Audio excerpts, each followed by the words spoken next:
বালুরঘাটে বিপ্লব মিত্রর হয়ে প্রচারে যান দীপক অধিকারী ওরফে দেব, আর সেখানেই সুকান্তর প্রশংসায় দেব।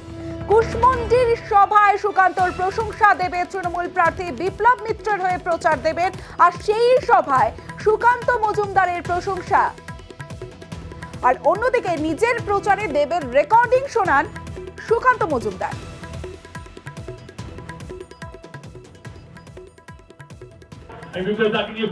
কারণ আমার অনেক লোক বন্ধু বান্ধব আছে যারা বিজেপিতেও আছে, তাদের মধ্যে একটা অন্যতম নাম হচ্ছে সুকান্ত দা। আমার অত্যন্ত প্রিয় মানুষ। সুকান্ত দাকে শুভেচ্ছা। যে রাজনীতির ময়দানে যাই যেই জিতুক না কেন, আমার মনে হয় যে মানুষ যাকে ভালোবাসবে, মানুষ যাকে বিশ্বাস করে, তারই যেন জয় হয়। তো এই মঞ্চ থেকে সুকান্ত মজুমদারকে অনেক অনেক শুভেচ্ছা রইল। কে জিতবে কে হারবে আমরা 4 জুনে দেখে নেবো।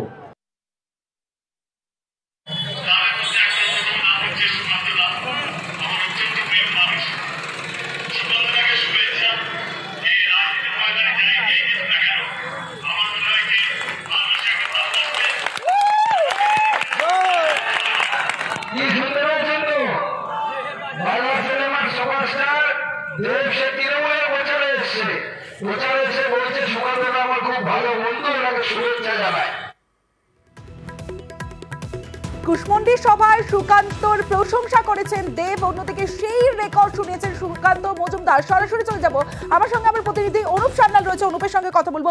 অনুপ, এটা কি রাজনৈতিক সৌজন্য, না এর পিছনে অন্য কোনো কৌশল রয়েছে?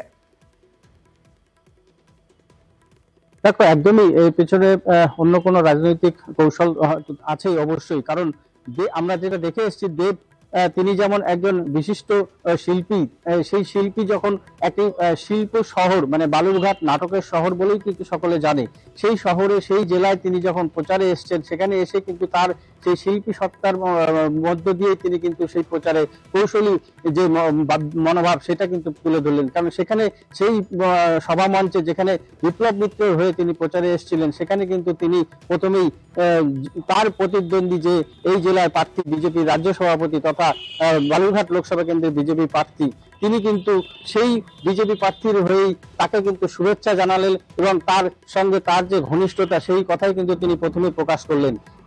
এতে থেকে বোঝা যাচ্ছে যে এর মধ্যে রাজনৈতিক যে কৌশলী সেই কৌশল কিন্তু তিনি প্রকাশ্যে আনছেন। এবং এর পাশাপাশি আমরা লক্ষ্য করেছি যে তিনি যেখানে প্রার্থী হয়েছেন ঘাটাল, সেই কেন্দ্রে কিন্তু তার যে প্রতিদ্বন্দ্বী রয়েছে হিরণ, তিনি কিন্তু মাঝে মধ্যে তার বিরুদ্ধে কিছু বিষয় বেফাঁস মন্তব্য করলেও কিন্তু দেব কিন্তু কখনোই তার সেই কথার পরিপ্রেক্ষিতে তিনি কিন্তু কোনো মন্তব্য করেন না। তিনি কিন্তু সেই প্রশ্ন করলে সেখান থেকে তিনি এড়িয়ে যান।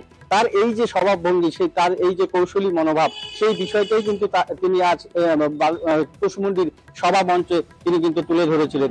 সেই সভা মঞ্চ থেকে তার এই মন্তব্যের জেরে কিন্তু সুকান্ত মজুমদারও তার পাল্টা সভাতে কিন্তু সেই কৌশলী যে তার বক্তব্য, সেই বক্তব্য কিন্তু তিনি আবার জনসমক্ষে তুলে আনেন। এতে করেই কিন্তু যে বোঝা যাচ্ছে যে সাংস্কৃতিক শহরে এসে তার এই কৌশলী মনোভাব, এটা কিন্তু একটা রাজনৈতিক জঙ্গি বলে মনে করা হচ্ছে। বেশ, এটাই হচ্ছে সুকান্ত মজুমদার। দেবের মতো বাংলা সিনেমার সুপারস্টারও এসে বলে যে সুকান্ত দা আমার খুব ভালো বন্ধু, আমি আগে সুকান্ত দাকে নিয়ে বলবো, তারপরে বিপ্লব মিত্র নিয়ে বলবো। এটাই হচ্ছে সুকান্ত মজুমদারের প্ল্যান। সৌজন্যই তৃণমূলের সংস্কৃতি দাবি করেছেন তৃণমূল প্রার্থী বিপ্লব মিত্র। এটাই তো জেস্চার, এটাই তৃণমূলের লোকেরা এই জেস্চারই দেখায়। অপরপক্ষ যেই রকমই অসভ্যতা করুক, অভদ্রতা করুক, এই শিক্ষাই আমরা পেয়েছি এই দল থেকে। উনি দেখুন কিভাবে ভদ্রতা মেনটেন করে, সৌজন্য মেনটেন করে কিভাবে বিরোধী প্রার্থী তাকেও কিন্তু প্রশংসা করে চলে যায়। অন্যদিকে রাম নামের পাল্টা এবার দেবের গান্ধীগিরি। বাগডোগরায় দেবকে জয় শ্রীরাম স্লোগান দেন বিজেপি কর্মী সমর্থকরা। সে সময় তাদের কাছে গিয়ে গান্ধীগিরি সাংসদের বিজেপি কর্মীদের সঙ্গে হ্যান্ডশেক জড়িয়ে ধরেন।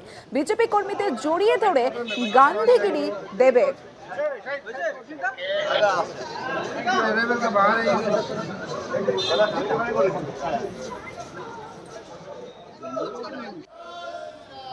আমার ভীষণ ভালো লেগেছে।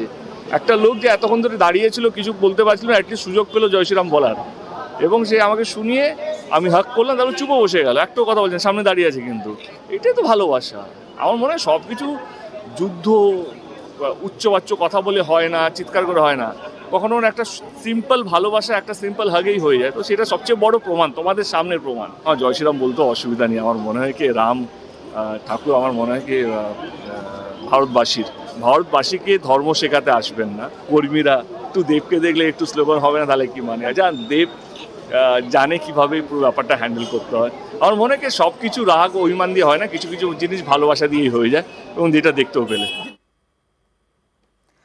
প্রথমে মালদা দক্ষিণে রোড শো, তারপর রায়গঞ্জের সভা,